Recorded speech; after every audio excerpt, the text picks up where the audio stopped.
हाँ तो भाई, आज के लेक्चर में हम नेफ्रॉन की क्रियाविधि के बारे में बात करेंगे। लास्ट लेक्चर में हमने नेफ्रॉन की संरचना को देखा था, ठीक है। और आज जो हम बात करने वाले हैं वो नेफ्रॉन की क्रियाविधि के बारे में बात करेंगे, ठीक है।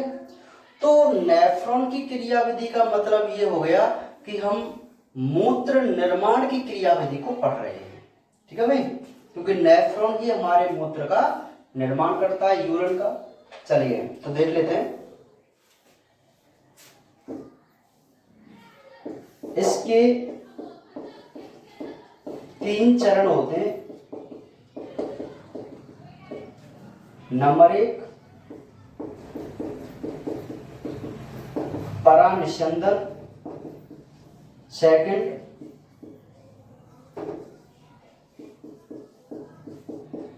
वर्णात्मक पुनरावशोषण और थर्ड है श्रावण, ठीक है। जब भी हम मूत्र निर्माण की बात करते हैं या हम नेफ्रॉन की क्रियाविधि के बारे में बात करते हैं तो हमको सर्वप्रथम यही पता होना चाहिए कि नेफ्रॉन की क्रियाविधि के 3 चरण होते हैं या मूत्र निर्माण के 3 चरण होते हैं। वो कौन कौन से? सबसे पहला है परानिस्यंदन, सेकंड है वर्णात्मक पुनरावशोषण और थर्ड है श्रावण।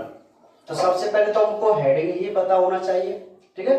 तो ये 3 पॉइंट हो गए भाई क्रियाविधि के, कौन कौन से? परानिस्यंदन, वर्णात्मक पुनरावशोषण और श्रावण, ठीक है। नेक्स्ट जो हम बात करते हैं अब इन तीनों की क्रम से हम डिटेल पढ़ेंगे। तो सबसे पहला जो होता है वह है परानिस्यंदन, जिसको अल्ट्रा फिल्ट्रेशन बोलते हैं। क्या बोलते हैं? अल्ट्रा फिल्ट्रेशन बोलते हैं, ठीक है। तो परानिस्यंदन का मैं मतलब सामान्य भाषा में परानिस्यंदन का मतलब छानना होता है, ठीक है। किसी भी चीज को छानना, उसको अल्ट्राफिकेशन बोलते हैं। तो अब जब हम इसकी बात करें डिटेल में तो आपको थ्योरी क्या रखनी है, आप समझते चलना। रोमन संपुट 1 सूक्ष्म छलनी की भांति कार्य करता है, जिसमें अविवाही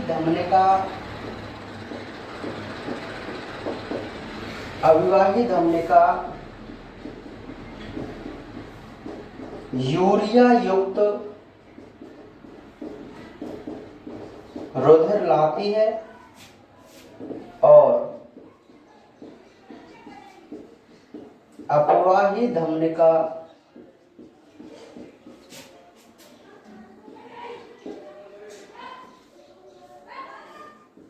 इस रुधिर को,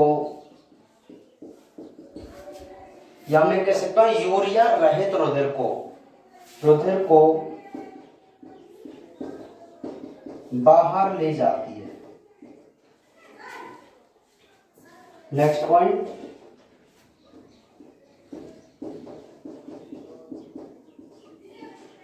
अविवाही धमनिका का व्यास अधिक होता है, अतः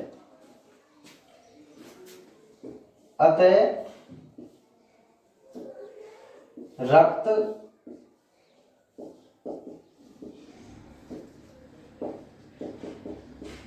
जितनी तेजी से आता है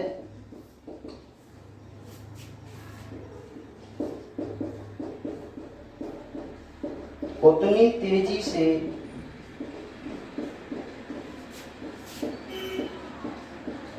नहीं जा पाता। इसलिए केशिका में एक हाइड्रोस्टैटिक दाब, और उस दाब का मान आपको याद रखना है 70 mm ऑफ Hg। दाब उत्पन्न होता है। नेक्स्ट पॉइंट, कॉलोइड पदार्थ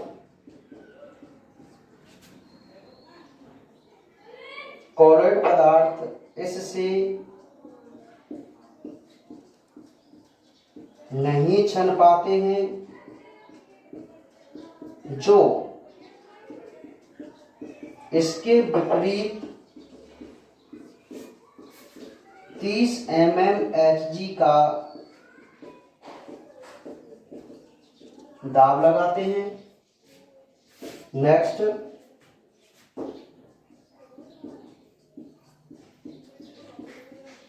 रोमन संपुट की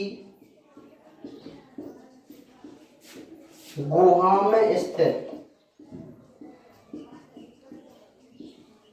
निस्यंद पदार्थ भी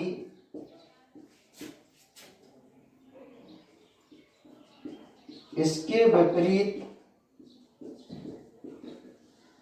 20 mm Hg का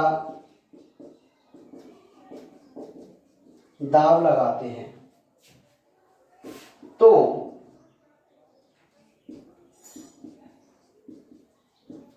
ग्लोमेरुलर तरल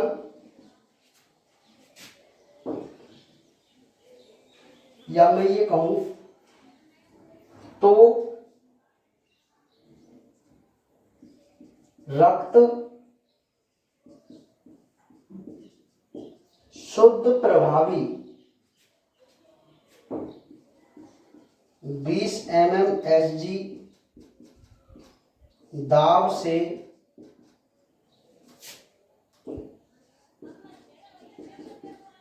केशिका गुच्छ से छनकर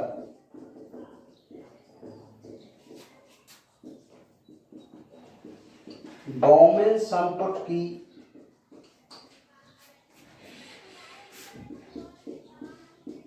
गुहा में आ जाता है।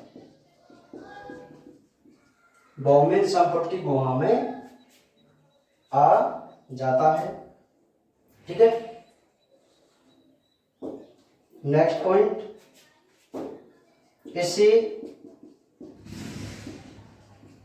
ग्लोमेरुलर निस्यंद कहते हैं। इसे ग्लोमेरुलर निस्यंद कहते हैं। और एक हम ये परिभाषा लिख सकते हैं,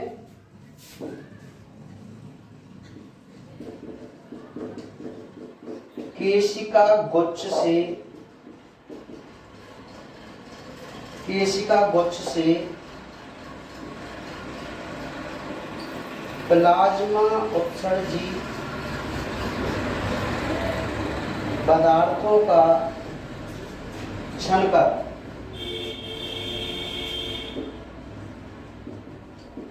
बौमन संपुट की गुहा में आना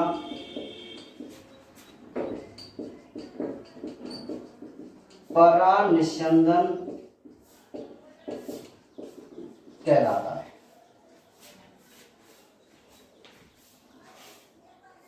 चलिए, तो ये तो बात हुई हमारी थ्योरी के बारे में।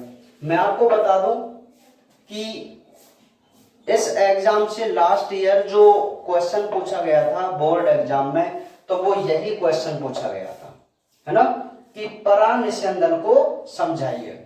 तो आप इस पे जरा ध्यान रखना, क्योंकि इस साल इस चैप्टर से डाइजेशन सिस्टम से ही क्वेश्चन आना ये फिक्स है। ठीक है। तो देखिए, हम जो बात कर रहे हैं वो नेफ्रॉन की मैकेनिज्म, नेफ्रॉन की क्रियाविधि के बारे में बात कर रहे हैं। और नेफ्रॉन की क्रियाविधि को हमने 3 भागों में बांटा था। एक तो था परानिस्यंदन, दूसरा था वर्णात्मक अवशोषण, और तीसरा था श्रावण। तो सबसे पहले हम बात कर रहे हैं परानिस्यंदन की, जिसको हम अल्ट्रा फिल्ट्रेशन बोल रहे हैं। ठीक है भाई।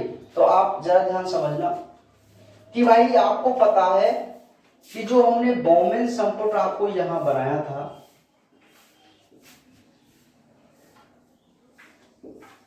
ठीक है, कि जो बोमेन संपुट जो होता है उसमें जो हमने आपको परत बनाई थी ग्लोमेरुलर परत बताई थी ना, केशिका गुच्छ और बोमेन संपुट की जो पॉडोसाइट थी वो एक छलनी जैसी परत बनाते हैं, ठीक है। केशिका गुच्छ ये वाला है ना, केशिका की दीवार। तो बोमेन संपुट जो है वो एक छलनी की भांति कार्य करता है, जिसमें अविवाही धमनी का यूरिया युक्त रुधिर, क्योंकि हमें क्या करना है भाई कि इस रुधिर में से यूरिया को पृथक करना है, क्योंकि हमारा मुख्य उत्सर्जी पदार्थ क्या है, यूरिया। और वह यूरिया, अच्छा, यूरिया का निर्माण यकृत में होता है। तो होता क्या है कि हमारा रुधिर इस यूरिया की वजह से अशुद्ध हो जाता है। तो हम क्या करते हैं, किडनी के माध्यम से इस यूरिया को रक्त से अलग कर बाहर निकालते हैं, ठीक है। उस प्रक्रिया को उत्सर्जन कहते हैं। तो ये यूरिया कैसे बाहर निकलता है वही हमको समझना है। अभी आप इतना ध्यान में रखो कि आपकी जो ये धमनिका है जिनमें ब्लड है, और ब्लड में क्या है, यूरिया है। और ब्लड में तो और भी सारी चीजें होती है, आरबीसी डब्ल्यूबीसी है। तो देखिए, जो बोमेन संपुट है वह एक सूक्ष्म छलनी की भांति कार्य करता है, जिसमें अविवाही धमनिका यूरिया युक्त रुधिर लाती हैं और अपवाही धमनिका यूरिया रहित रुधिर को बाहर ले जाती हैं, है ना। ऐसा ही होगा। तो एक पॉइंट तो ये था, बेसिक पॉइंट था। सेकंड ये क्या कह रहा है कि अविवाही धमनिका का जो व्यास है वो ज्यादा होता है। अब जब इसका व्यास ज्यादा है तो एक बात मुझे आप बताओ कि इसमें से जो ब्लड है वो ज्यादा तेजी से आएगा कि नहीं आएगा, तेज गति से आएगा ना, क्योंकि इसका व्यास अधिक है। और ले जाने वाली जो अपवाही धमनिका है उसका व्यास कैसा है, कम है। तो ब्लड आ तो रहा है तेज गति से, लेकिन उतनी गति से जा नहीं सकेगा, नहीं जा पाएगा ना। तो होगा क्या कि इस केशिका गुच्छ में जो ब्लड जमा हो जाता है, क्योंकि आ तो रहा है ज्यादा, निकल रहा है कम। समझ में आ गई बात। तो यहां पे जो ब्लड है केशिका के अंदर वो एक प्रेशर डेवलप करता है, दाब। और वो दाब कितना होता है, 70 mm ऑफ Hg दाब होता है, 70 mm ऑफ Hg दाब होता है। इस केशिका गुच्छ में जो दाब लग रहा है वो कितना है, 70 है। अच्छा, अब होगा क्या कि इसमें जो हमने आपको छिद्र बताए थे, सूक्ष्म छिद्र, बोमेन संपुट की जो पोरोसाइट थी और केशिका की जो एपिथेलियम थी वो एंडोथेलियम, वो मिलकर ग्लोमेरुलस परत बनाती थी। उसमें छिद्र होते थे, लेकिन वो छिद्र इतने सूक्ष्म होते हैं कि उनसे कोई भी प्रोटीन भाग जैसे आरबीसी डब्ल्यूबीसी बाहर नहीं निकल सकते, यानी कि छन नहीं सकते। मैं ये कहूं कि इनमें इतने सूक्ष्म छिद्र होते हैं कि प्लाज्मा के ही कुछ भाग इससे बाहर निकल सकते हैं या छन सकते हैं, ठीक है। इसके अंदर जो प्रोटीन पार्टिकल्स हैं, जैसे हमारी जितनी भी सेल्स वगैरह हैं, प्लाज्मा प्रोटीन है, एल्ब्यूमिन, ग्लोब्यूलिन, तो ये अणु इससे बाहर नहीं निकल सकते हैं। केवल कुछ उत्सर्जी पदार्थ ही इससे बाहर निकल सकते हैं, जैसे यूरिया है, अमीनो एसिड है हल्के थोड़े बहुत, है ना, तो वो इससे बाहर निकल सकते हैं। केवल क्रिएटिनिन है। तो होगा क्या, सर्वप्रथम रुधिर जब इसमें अंदर आया था तो उतनी तेज गति से बाहर नहीं जा रहा था, तो यहां एक प्रेशर डेवलप हुआ। वो प्रेशर कितना था, 70 mm ऑफ Hg था। अब क्या होगा, इस प्रेशर के अगेंस्ट, विपरीत, दो प्रेशर और लगते हैं।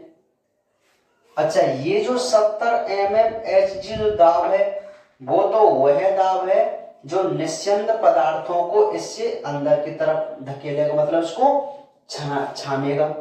लेकिन कुछ दाब ऐसे भी लगते हैं जो इसको अंदर आने से रोकते हैं, मतलब छनने से रोकते हैं।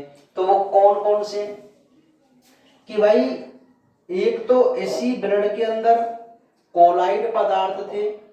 कोलाइड मतलब जो हमारे आरबीसी डब्ल्यूबीसी वही, तो वो भी इसके विरुद्ध एक दाब लगाते हैं। वो कितना लगाते हैं? 30 mm का लगाते हैं। और बॉमेन संपुट की कैविटी में जो ऑलरेडी कुछ तरल पदार्थ थे वो भी एक प्रेशर लगाते हैं। वो कितना लगाते हैं? 20 mm का। तो 30 और 20 50 mm ऑफ Hg जो प्रेशर है टोटल, वह प्रेशर इस 70 mm ऑफ Hg के विरुद्ध लगाया जाता है। लेकिन अभी भी ये दाब ज्यादा है कि नहीं? है ना? कितना ज्यादा है? 20 mm ऑफ Hg ज्यादा है। एनसीईआरटी में आपको 10 mm ऑफ Hg ज्यादा मिलेगा, लेकिन आरबीएससी में 20 है तो 20 ही हमको पढ़ना है।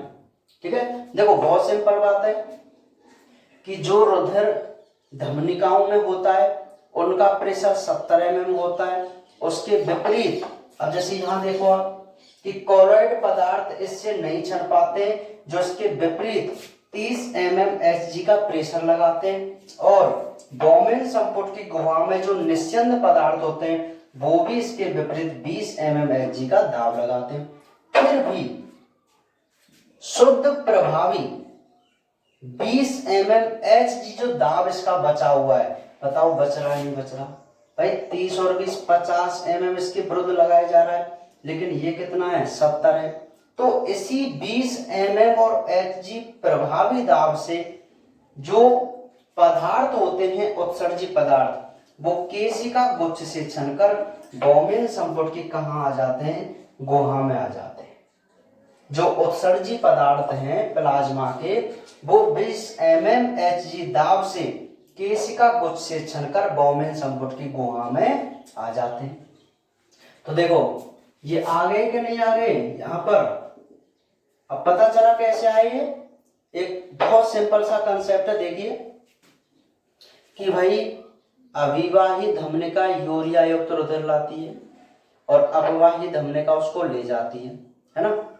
तो अविवाही धमनिका का व्यास अधिक होता है, तो रक्त जितनी तेजी से आता है उतनी तेजी से नहीं जा पाता, जिससे 70 mm ऑफ Hg का प्रेशर उत्पन्न हो जाता है। इस प्रेशर के विरुद्ध कोलाइड पदार्थ 30 mm Hg का और निस्यंद पदार्थ जो ऑलरेडी छने हुए थे वो 20 mm का दाब लगाते हैं। फिर भी 20 mm के शुद्ध प्रभावी निस्यंद दाब से जो हमारे उत्सर्जी पदार्थ हैं वो केशिका गुच्छ से छनकर बॉमेन संपुट की कहां आ जाते हैं? गुहा में आ जाते हैं। तो ये गुहा में आ गए तो हम इसको छने हुए पदार्थ ही तो बोलेंगे। फिर हम बोलते हैं कि जो पदार्थ छनकर बॉमेन संपुट की कैविटी में आया है उसको हम ग्लोमेरुलर निस्यंद कहते हैं। ग्लोमेरुलर मतलब केशिका गुच्छ से छना हुआ। और फिर एक छोटी सी परिभाषा बनती है कि केशिका गुच्छ से प्लाज्मा उत्सर्जी पदार्थों का, ये केशिका गुच्छ था, इससे प्लाज्मा के अंदर जो उत्सर्जी पदार्थ थे उनका छनकर बॉमेन संपुट की गुहा में आना कौन सी प्रक्रिया कहलाती है? परानिस्यंदन कहलाती है। बात समझ में आई कि नहीं आई परानिस्यंदन की? हम क्या कर रहे हैं? हम नेफ्रॉन की क्रिया विधि पढ़ रहे हैं, और नेफ्रॉन की क्रिया विधि का मतलब है हम मूत्र निर्माण पढ़ रहे हैं कि आखिर हमारी बॉडी के अंदर मूत्र का निर्माण कैसे होता है। तो उसको सबसे पहले हमने कौन से स्टेप पढ़ेंगे? अल्ट्राफिल्ट्रेशन में। भाई सर्वप्रथम तो रक्त आएगा, तो उस रक्त में से उत्सर्जी पदार्थ छनेंगे। तो पहले छानने वाली प्रक्रिया हुई थी, तो ये समझ में आ गई कि रक्त इस केशिका गुच्छ से कैसे छन पाता है, क्योंकि हमने इसकी संरचना में देखा था कि बॉमेन संपुट की पोडोसाइट और केशिका गुच्छ की जो केशिका केशिका की जो भित्ति है वो दोनों मिलकर एक छलनी नुमा परत बनाती है। तो उसी परत से 20 mm दाब से जो ये उत्सर्जी पदार्थ है वो छनकर बोमेन संपुट की कहाँ आएंगे, गुहा में आएंगे। अब पता चल गया कि उस परत का क्या मेन रोल था। ठीक है, तो ये समझ में आया नहीं आया परानिस्यंदन? बहुत ही सिंपल है? आप पहले बताएंगे कि भाई अव्ययी धमनी का ऐसा रक्त लाती है, अव्ययी धमनी इसको ले जाती है और इसका व्यास अधिक है तो जितना तेजी से आएगा उतना जा नहीं पाएगा, तो श्योर उसमें क्या बढ़ेगा, एक प्रेशर बढ़ेगा जो इतना होता है। इसके विपरीत कौन कौन लगाता है उनका मान याद रखो, फिर आप लिखो कि शुद्ध प्रभावी निस्यंद इतने दाब से ये पदार्थ छनकर बोमेन संपुट में आ जाते हैं। इसी विधि को हम परानिस्यंदन कहते हैं। बात समझ में आई कि नहीं आई? तो लास्ट ईयर एग्जाम में यही क्वेश्चन पूछा गया था, परानिस्यंदन को ही समझाइए। ठीक है, तो ये पहला स्टेप है और इस पहले स्टेप में हमने क्या कर लिया कि हमारे विरड में से जो उत्सर्जी पदार्थ थे वो छनकर कहाँ आ गए हैं, बोमेन संपुट की गुहा में आ गए। ठीक है, अब हम सेकंड पढ़ते हैं।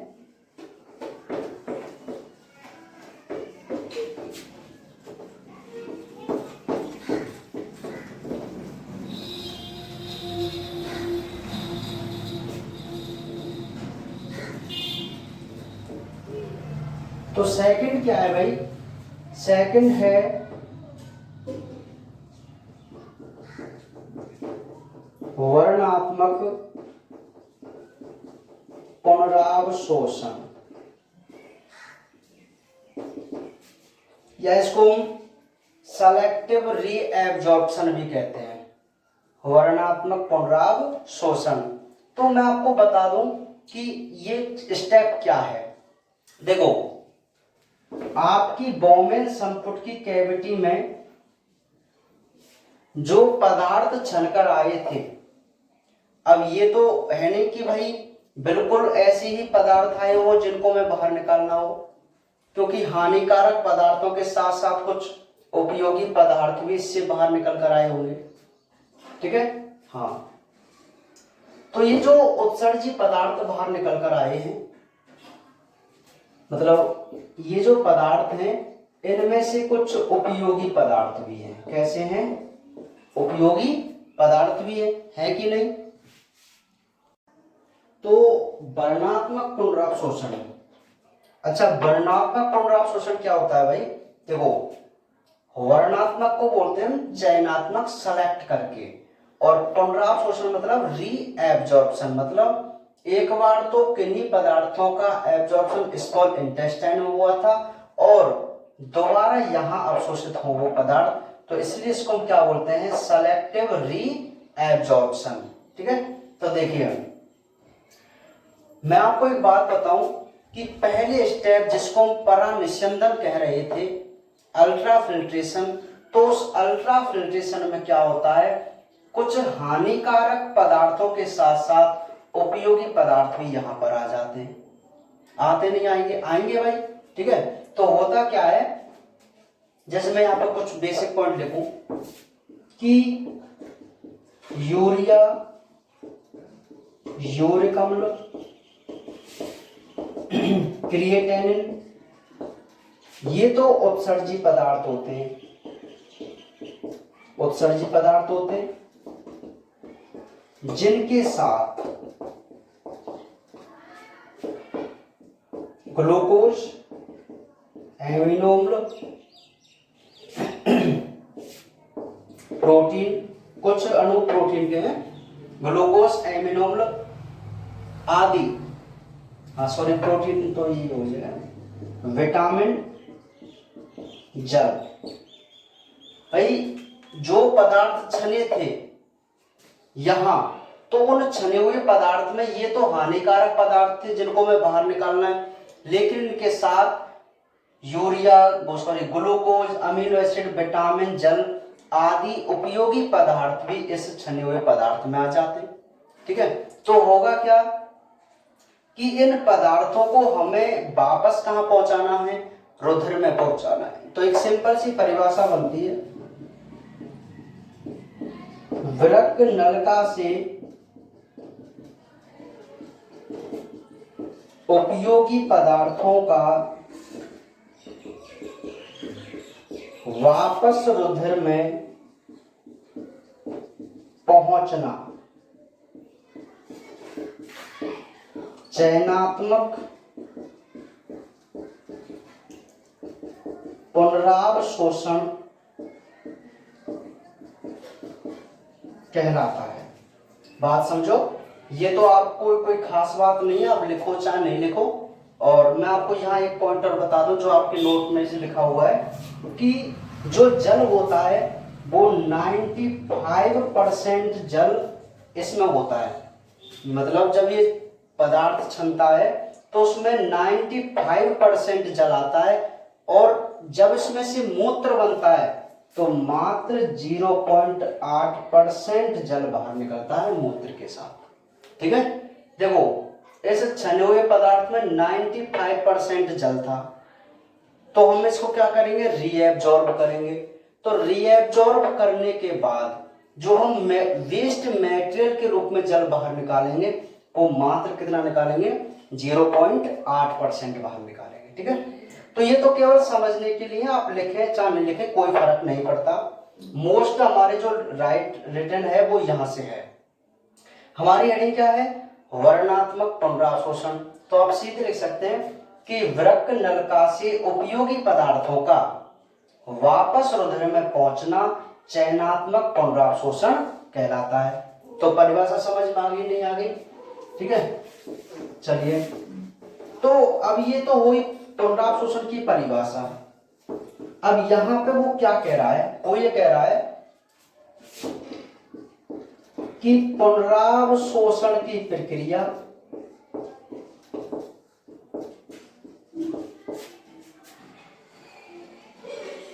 नेफ्रॉन में इस प्रकार होती है। मतलब मैं ये कहूं कि नेफ्रॉन के जो भाग थे, नलकीय भाग, पीसीटी, डीसीटी, लोप ऑफ हेनले, तो उनमें पुनरावशोषण कुछ अलग अलग प्रकार से होता है, तो उनकी हम डिटेल में बात करेंगे। तो नंबर 1 पीसीटी में भाई सबसे पहले जो छना हुआ पदार्थ है वो कहाँ आएगा, पीसीटी में आएगा। तो हम ये देखते हैं कि इस पीसीटी में इसका अवशोषण कैसे होता है। तो बहुत ही सिंपल से आपको पॉइंट लिखना है, यहां पे लिखना है कि इसकी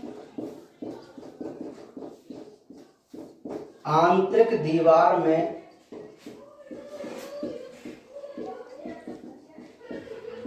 सूक्ष्मांकुर होते हैं जिनसे अवशोषण 20 गुना अधिक बढ़ जाता है, 20 गुना अधिक बढ़ जाता है। ठीक है, जो ये पीसीटी है, सबसे पहला जो भाग है उसकी आंतरिक दीवार में क्या आपने बताए थे, सूक्ष्मांकुर बताए थे, जिनसे क्या होता कि अवशोषण 20 गुना अधिक बढ़ जाता है ना। तो इसमें हम कह सकते हैं कि इसके द्वारा ग्लूकोज, एमिनो अम्ल, विटामिन, जल आदि सक्रिय अभिगमन द्वारा रुधिर में पहुंच जाते हैं और यहां 60 से 80%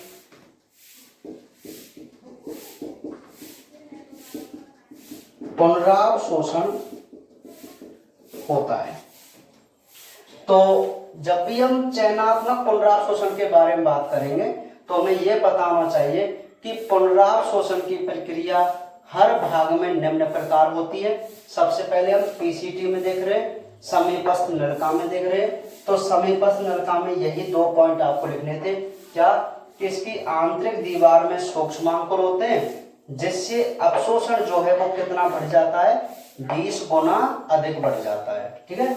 और इसके द्वारा ग्लूकोज, एमिनो अम्ल, विटामिन, जल और आदि उपयोगी पदार्थ सक्रिय अभिगमन द्वारा रुधिर में पहुंचा दिए जाते हैं और टोटल 60 से 80% जो निस्यंद पदार्थ था, छना हुआ, भाई छने हुए पदार्थ को हम 100% मान लें तो लगभग 60 से 80% भाग इस अकेली पीसीटी के द्वारा एब्जॉर्ब किया जाता है, रीएब्जॉर्ब किया जाता है।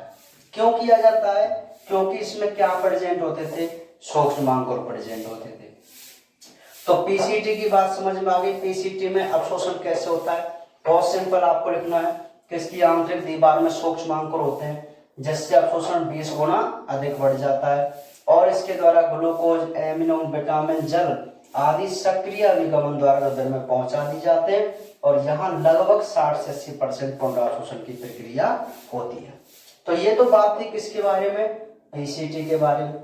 अब जो हम नेक्स्ट बात करेंगे, अब आपको कौन सा पार्ट दिखाई दे रहा है? अरे भाई, लूप ऑफ हेनले। हेनले का लूप नहीं है क्या पीसीटी के बाद? है ना। तो सेकंड क्या है? हेनले लूप, ठीक है, हेनले लूप। तो हम क्या बोलेंगे कि 35% बचा हुआ निस्यंद इस भाग में आता है। भाई लगभग 60 से 80% रीएब्जॉर्प्शन किसने किया था? पीसीटी ने किया था। अब जो बचा हुआ लगभग 35% है निस्यंद, वो कहाँ पहुंचता है? हेनले के लूप में पहुंचता है। अब आपको ये भी पता था कि हेनले के लूप की दो भुजाएं थी, आरोही भुजा और अवरोही भुजा। तो इनमें हम पढ़ेंगे क्रमशः कि किसमें कैसे अवशोषण होता है। तो यहां नंबर 1 अवरोही भुजा में। कौन सी भुजा में? अवरोही भुजा में। तो अवरोही भुजा में आप समझो, पहले यहां पे क्या है? सर्वप्रथम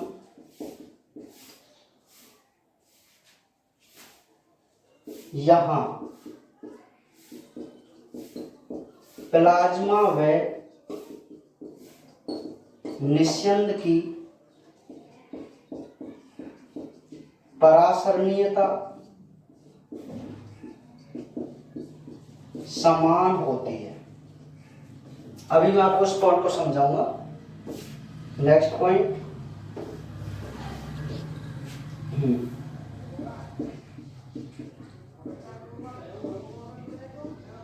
अवरोही भुजा की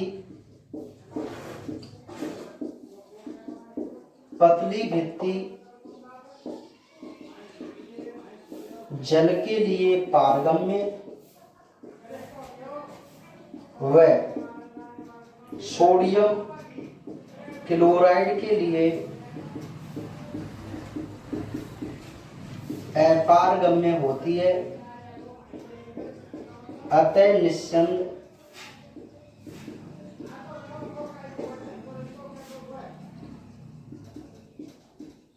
हाइपरटोनिक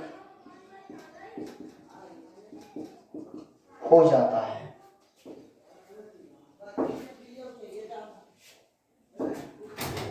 वी है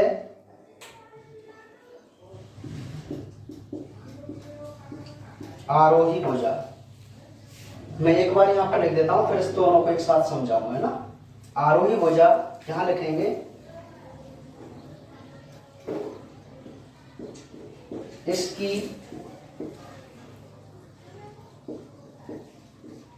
पतली भित्ति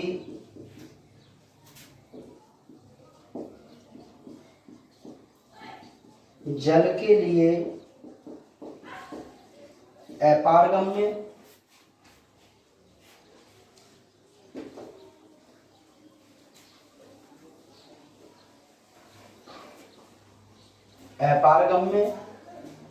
व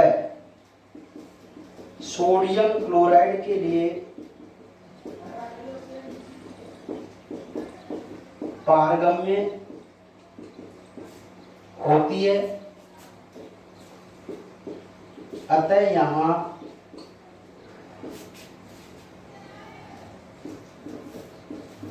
आइसोटोनिक होता है। नेक्स्ट, मोटी या मैं कहता हूं मोटा खंड सोडियम व क्लोराइड के लिए पारगम्य तथा जल के लिए अपारगम्य होता है, अतः यहां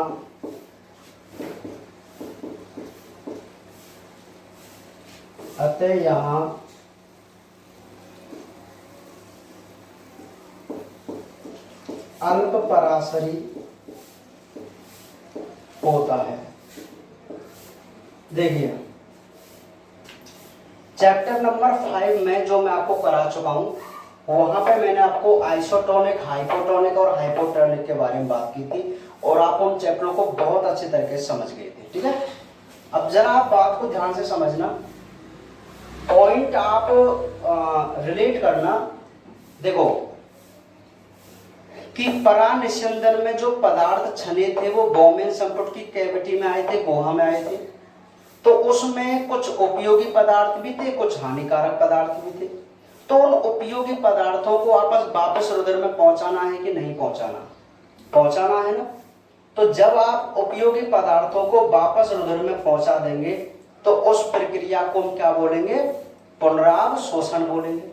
अब ये देख लेते हैं कि किस भाग में कैसे पुनरावशोषण हुआ था।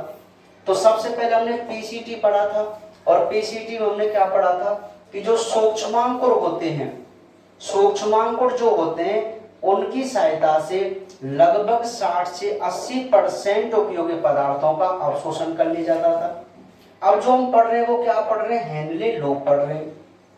तो बचा हुआ जो 35% है वो हेनले लूप में आता है।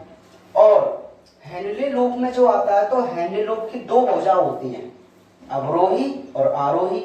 और आरोही भुजा में मैंने आपको दो भित्ति बताई थी, दो भाग बताए थे, एक तो पतला खंड और एक मोटा खंड बताए थे ना। तो देखिए जैसे ही अवरोही भुजा में ये भाग आता है, निस्यंद भाग, तो उस समय प्लाज्मा यानी कि जो छना हुआ पदार्थ था, और प्लाज्मा मतलब मैं आपको बताऊं कि नेफ्रॉन का जो डायग्राम होता है, आप बुक में देखना, जैसे मान लीजिए ये नेफ्रॉन का डायग्राम चल रहा है, ठीक है, ये वाला, और इस नेफ्रॉन के चारों ओर हमारी रुधिर वाहिकाएं भी चलती हैं। रुधिर वाहिका हमारे पूरे नेफ्रॉन को घेर कर रखती है ना।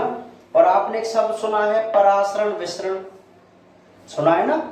तो विसरण की क्रिया के द्वारा और परासरण की क्रिया के द्वारा जो हमारे पदार्थ हैं वो रीअब्जॉर्ब किए जाते हैं।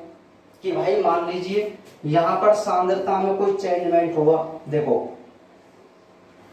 ये यूं मान लीजिए ये लूप हेनले का लूप है और यहाँ पे है हमारी रुधिर वाहिका। तो इनमें जैसे ही सांद्रता में चेंजमेंट होगा तो पदार्थों का आवागमन हो सकता है कि नहीं हो सकता? हो सकता है ना, है ना। तो इसीलिए जो हमारी रुधिर वाहिकाएं होती हैं वो नेफ्रॉन को चारों ओर से घेरे रखती हैं और उसी के द्वारा अवशोषण होता रहता है। तो देखिए सबसे पहले अवरोही भुजा में जो निस्यंद आया था उसकी सांद्रता और रुधिर वाहिका में जो प्लाज्मा था उसकी सांद्रता पहले संपरासरणीय थी, आइसोटोनिक सॉल्यूशन रूप में थी, ठीक है। तो किसी का भी एक्सचेंज नहीं होगा। अब हुआ क्या कि अवरोही भुजा की जो पतली भित्ति है वो जल के लिए तो होती है पारगम्य, मतलब जल के अणु तो ये है चलो इसको हम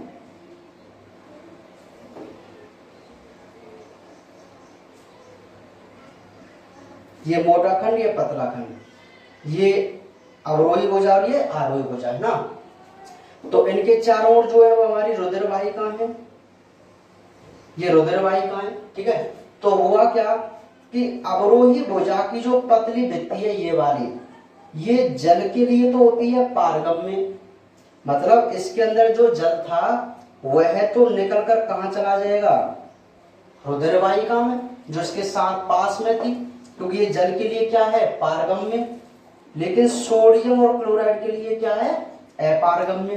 तो एक बात मुझे आप बताओ, जब यहाँ पर नलिका में, वृक्क नलिका में जो सॉल्यूशन था वो कैसा था, आइसोटोनिक, संपरासरणी था।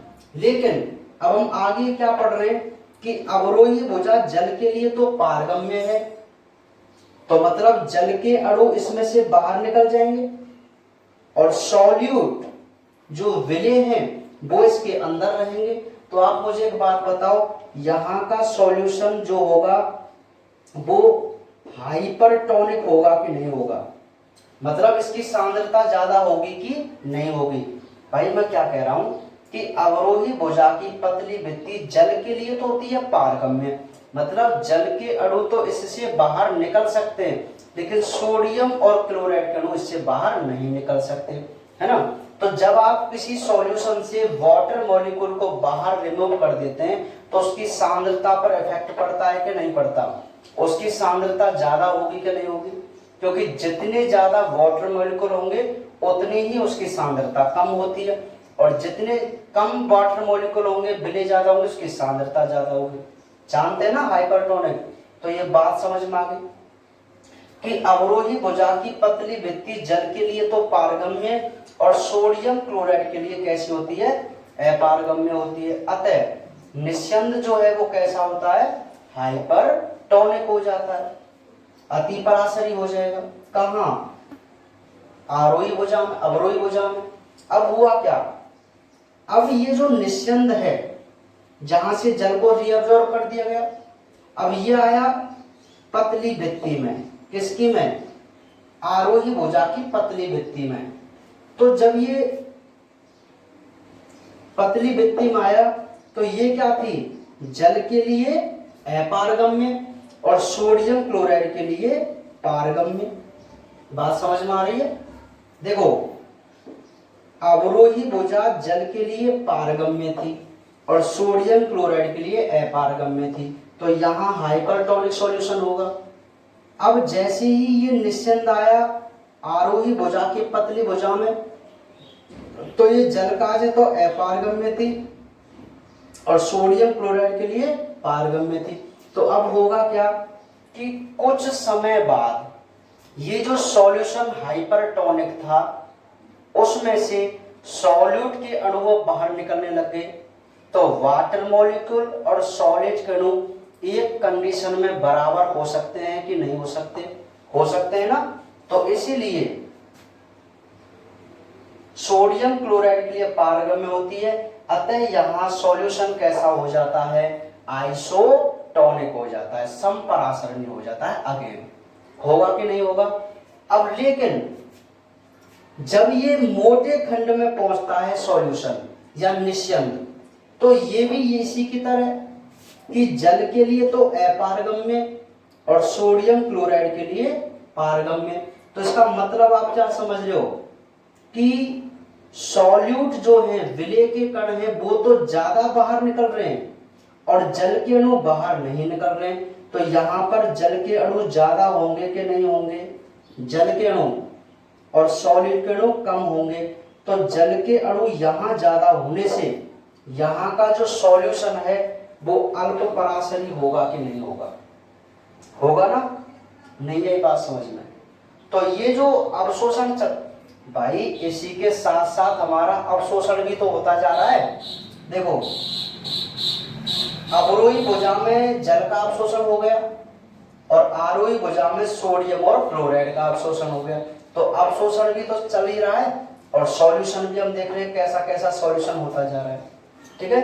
तो यहाँ पर जो हमने पढ़ा वो क्या था, सेकंड भाग में अवशोषण देखा था, जिसको हम क्या कह रहे थे, हेनले का लूप कह रहे थे। तो हेनले का लूप ही आपको मुख्य रूप से समझना है।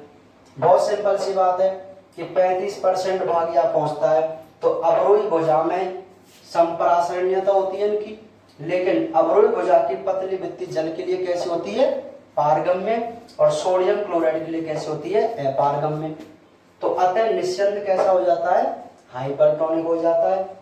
और आरोही भुजा, इसकी पतली भित्ति जल के लिए अपारगम्य और सोडियम क्लोराइड के लिए पारगम्य होती है, इसलिए यहाँ पर सॉल्यूशन कैसा हो जाता है, आइसोटोनिक हो जाता है ना। और जैसे ये आइसोटोनिक मोटे खंड में पहुंचता है, तो मोटा खंड भी सोडियम क्लोराइड के लिए पारगम्य और जल के लिए अपारगम्य। अब आपको पता ही है कि यहाँ का सॉल्यूशन फिर कैसा हो जाएगा, अल्प पराशरी हो जाएगा। होगा कि नहीं होगा, जरूर समझ में आ गई बात। चलो देखो, ये हमारा मोस्ट है, इसको मैं आपको एक बार और ढंग से समझाता हूँ, ठीक है। हाँ देखिए, एक बार डायग्राम के हिसाब से आप समझना इसको, विद थ्योरी।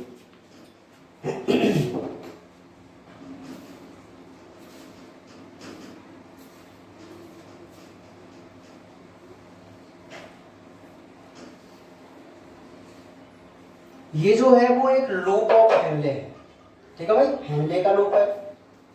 और इसके चारों ओर जो हम मान लेते हैं वह है हमारी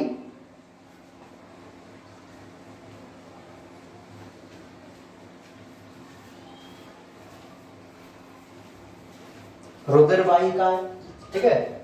अब जरा आप बात को ध्यान से समझना।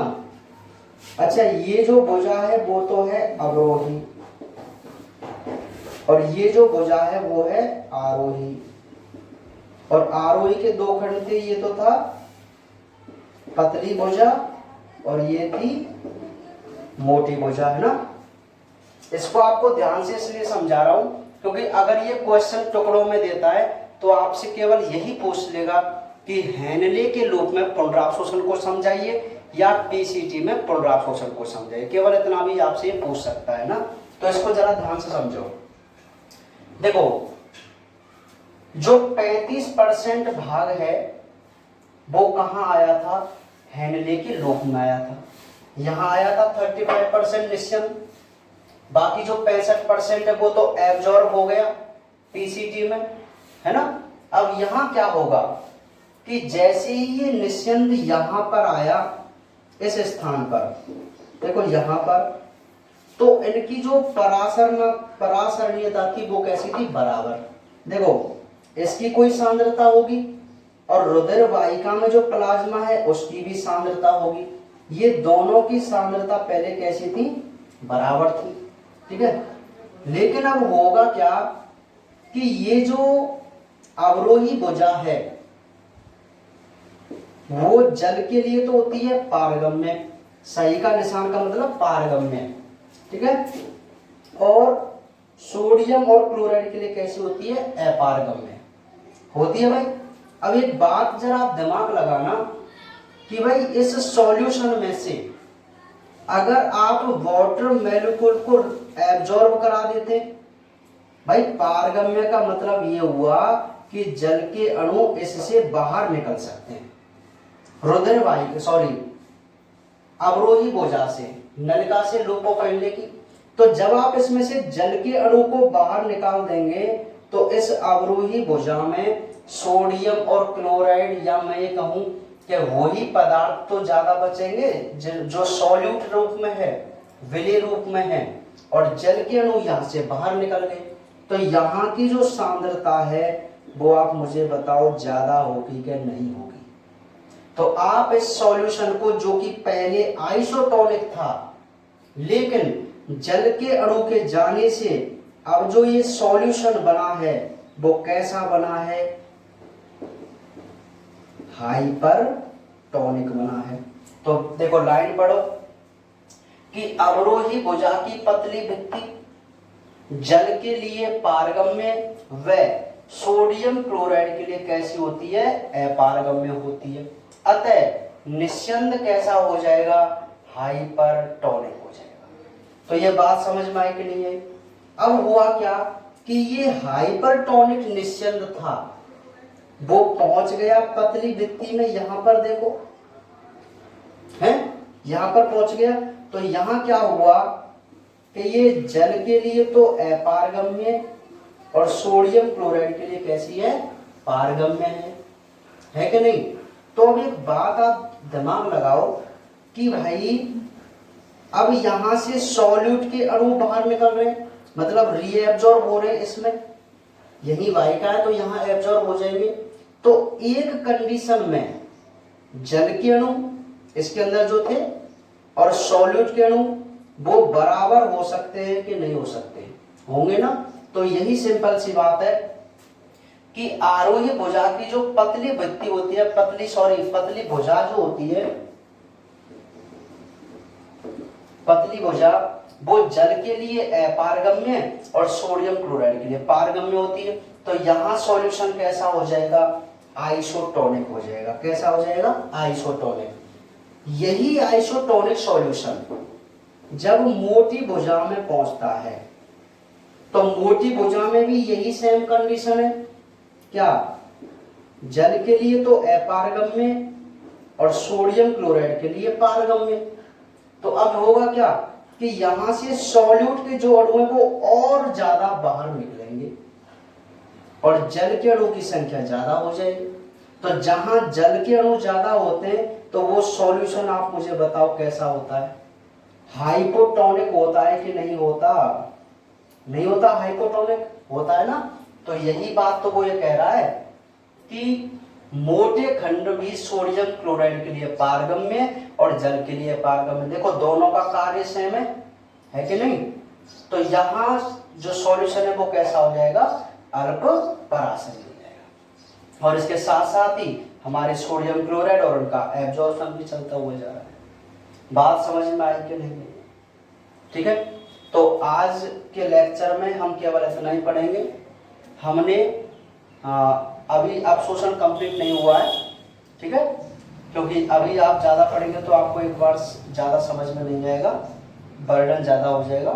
तो आज केवल आप इन्हीं दो टॉपिक को क्लियर करना अवशोषण में कि पीसीटी और हेनले के लूप में, क्योंकि अगर यहाँ से कोई क्वेश्चन बना तो वो आपसे पीसीटी और हेनले के लूप में ही एब्जॉर्प्शन पूछ सकता है स्पेशली। बात समझ में आई कि नहीं आई, ठीक है। बाकी जो कल के लेक्चर में हम इस पूरे चैप्टर को कंप्लीट करेंगे, कल ही हमारा चैप्टर कंप्लीट हो जाएगा।